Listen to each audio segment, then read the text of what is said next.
اقدار عالیہ زوال پذیر ہو گئی، بھائی بھائی کا گلا کاٹ رہا ہے، خون سفید ہو گئے۔ یہ پچھلے دن مجھے ساتھی لے گئے، کوئی دوران تقریر تھوڑی سی تکلیف سی ہو گئی تو مجھے لے گئے کہ آپ ٹیسٹ کروائیں۔ تو میں نے جب وہ خون دیا تو میں نے ڈاکٹر سے کہا کہ پہلا ٹیسٹ تو کامیاب ہو گیا۔ تو وہ میری طرف دیکھنے لگا، میں نے کہا شکر ہے کہ میرا خون ابھی سفید نہیں ہوا، ابھی خون سرخ ہی ہے، تو اب تو خون بھی سفید ہو گئے۔ تو وہ اقدار عالیہ نہ رہی، زوال پذیر ہو گئی، ہر شے نیچے کی طرف جا رہی ہے۔ لیکن ہم نے جب سے ہوش سنبھلا ہے ہم نے یہ دیکھا ہے ہر شے نیچے جا رہی ہے لیکن ذکر رسول اوپر جا رہا ہے۔ وَلَلْآخِرَةُ خَيْرٌ لَكَ مِنَ الْأُولَىٰ، یہ میرے رب کا وعدہ ہے کہ ہر آنے والی گھڑی گزری ہوئی گھڑی سے بہتر ہوگی۔ تو باقی ہر شے، ہر نیکی، ہر اچھائی زوال پذیر ہے، لیکن حضور کا ذکر ہے کہ وہ اوپر کو جا رہا ہے اور یہ ذکر بلند ہی رہے گا، کیونکہ اس کو سر بلند رکھنے کا وعدہ میرے رب نے کیا ہوا ہے۔ جو ذمہ داریاں ہماری تھی وہ ہم پوری نہ کر سکے، اور جو چیز اس نے اپنے ذمہ کرم پہ لی وہ ہر آن، ہر لمحہ، ہر گھڑی، ہر ساعت بڑھتی رہے گی۔ اور حشر کا دن بھی حضور کی عظمتوں کا جلوس ہوگا۔ اعلی حضرت نے کیا خوب کہا، آپ فرماتے ہیں فقط اتنا سبب ہے انعقاد بزم محشر کا کہ ان کی شان محبوبی دکھائی جانے والی، زمانے کو بتلایا جانا ہے کہ میرے نبی کی شان کیا ہے اور قدر و منزلت کیا ہے۔ تو میں اور آپ آج اس تقریب میں اسی مقصد کے لیے بیٹھے اور حضور کا ذکر سن اور کر رہے ہیں، اور یہ یقیناً ہمارے لیے تسکین کا سامان ہے۔ مطرب سے کہو کہ چھیڑے ذرا اس جان تمنا کا قصہ، فرقت کے بھیانک لمحوں میں کچھ دل کو سہارا ہو جائے۔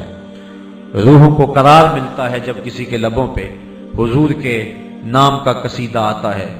میں ویسے مضمون تو کوئی اور لے کر کے آیا تھا، تو شاہد بھائی نے ایک شعر پڑھا تو وہی میرا مضمون بدل گیا، تو میں نے آیت اسی حوالے سے پڑھی کہ میں تو کیا میرا سایہ بھی دوزخ میں نہ جائے گا کیونکہ رسول پاک سے دیکھا نہ جائے گا۔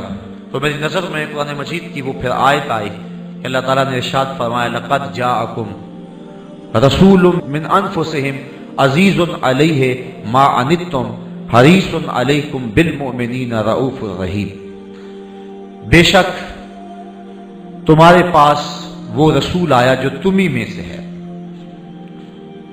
لقد جاءکم رسول من انفسہم، رسول آیا جو تم میں سے ہے۔ اب اس نبی کی شان کیا ہے؟ عزیز علیہ ما عنتم، تمہارا مشقت میں پڑنا اس پر گراں گزرتا ہے۔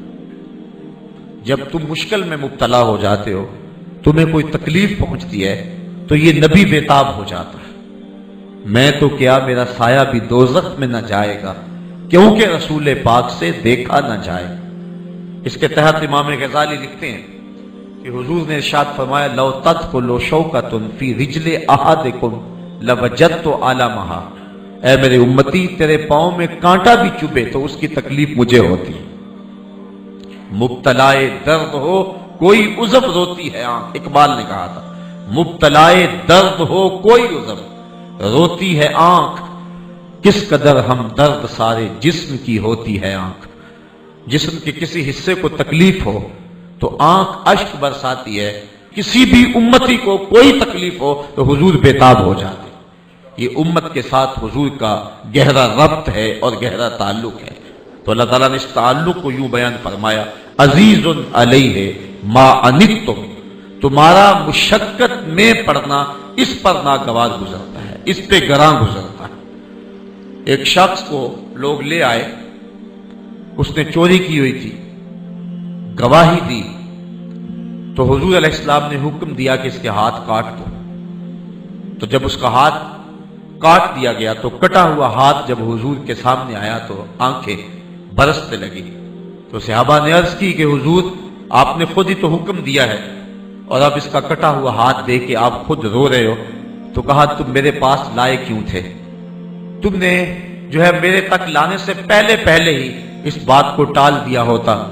اور ایک روایت میں آتا ہے جس کو امام مسلم نے کتاب الحدود کے اندر لکھا کہ حضور تشریف فرما ہے تو ایک شخص حاضر ہوا، نام تھا ماعز بن مالک، عرض کرنے لگا طہرنی یا رسول اللہ، آقا مجھے پاک کر دیجئے۔ آقا کریم نے فرمایا جاؤ اللہ سے معافی مانگو، وہ تمہارا گناہ معاف کر دے گا، وہ بڑا کریم ہے۔ وہ گیا، معافی مانگی، لیکن بے چینی اضطراب اتنا تھا کہ پھر پلٹ کے آ گیا۔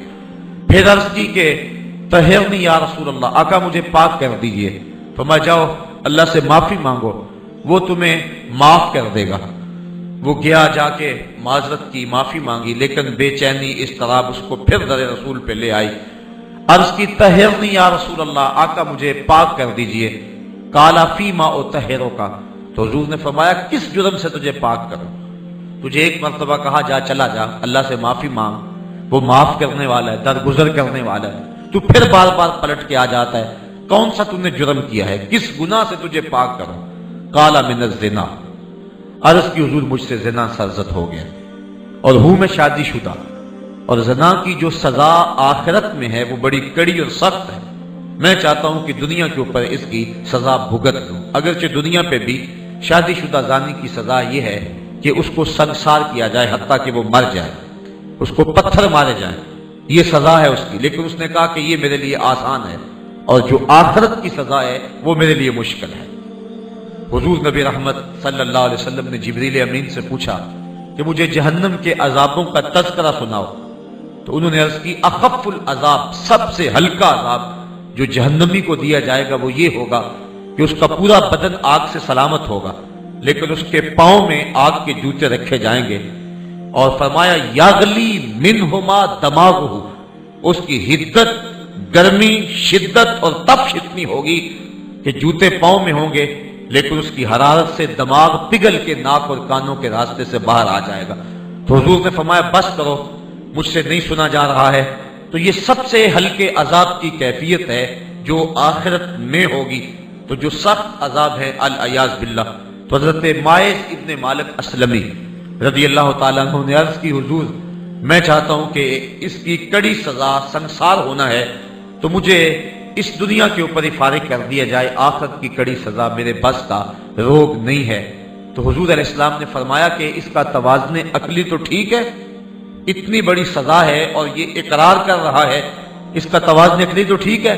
صحابہ نے تصدیق کی کہ حضور ہاں اس کا توازن عقلی بالکل ٹھیک ہے۔ پھر حضور نے فرمایا کہ اس نے نشہ تو نہیں کیا ہوا کہ نشے کی حالت میں کہہ رہا ہو؟ تو صحابہ میں سے ایک شخص اٹھا اور اس نے منہ سونگا اور عرض کی نہیں حضور کوئی ایسی بھی بات نہیں ہے۔ تو حضور اس طرح کوئی نہ کوئی بات کر رہے ہیں، یعنی حضور کی آرزو یہ تھی کہ کسی وجہ سے اس کی جان چھوٹ جائے، یہ نشے میں ہو تو میں چھوڑ دوں، یہ کسی اور جو ہے وہ توازن عقلی کا معاملہ ہو تو میں چھوڑ دوں، اور 3 مرتبہ پہلے کہا جاؤ توبہ کرو، جاؤ توبہ کرو، لیکن وہ تھا کہ در رسول پہ آ کے جم گیا اور کہتا تھا کہ مجھے تو آپ سزا کڑی سے کڑی دے لیں لیکن میری آخرت صاف ہونی چاہیے۔ جب وہ خود اقرار کر چکا تو آقا کریم نے فرمایا اچھا پھر اس کے اوپر حد جاری کر دو، اور جب اس کے اوپر حد شرعی نافذ ہوئی اور اس کو پتھر مارے جا رہے تھے تو حضور علیہ السلام مصلی پہ کبھی کھڑے ہو جاتے کبھی بیٹھ جاتے، اور آنکھوں میں آنسو تھے اور بدن پہ کپ کپی تاری تھی۔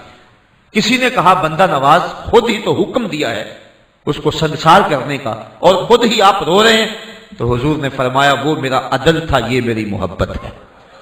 مبتلائے درد ہو کوئی عذر ہوتی ہے آنکھ، کس قدر ہم درد سارے جسم کی ہوتی ہے آنکھ، عزیز علیہ ما عنتم حریص علیکم بالمؤمنین رؤوف الرحیم، تمہارا مشقت نہ اس نبی پر گراں گزرتا ہے، تمہیں جب تکلیف پہنچتی ہے تو یہ نبی بے تاب ہو جاتا ہے، کیونکہ رسول پاک سے دیکھا نہ جائے گا۔ یہ ممکن نہیں ہے کہ حضور علیہ السلام اپنے امتیوں کو دکھ اور اذیت میں دیکھیں۔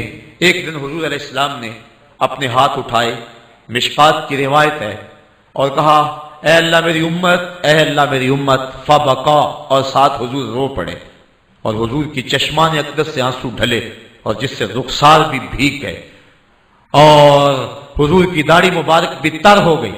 اللہ تعالیٰ فرمایا یا جبریلو اذهب الى محمد وصل ما یبکیہ وربک عالم، جبریل جلدی جا میرے محبوب کو میرا سلام دے، اور جا کے میرے محبوب سے پوچھ محبوب تم روتے کیوں ہو، وربک عالم، اور جبریل سن لے میں جانتا بھی ہوں کہ میرا نبی کیوں روتا ہے۔ تھوڑا سا غور کرنے کی ضرورت ہے جب اللہ جانتا ہے کہ میرا نبی کیوں رو رہا ہے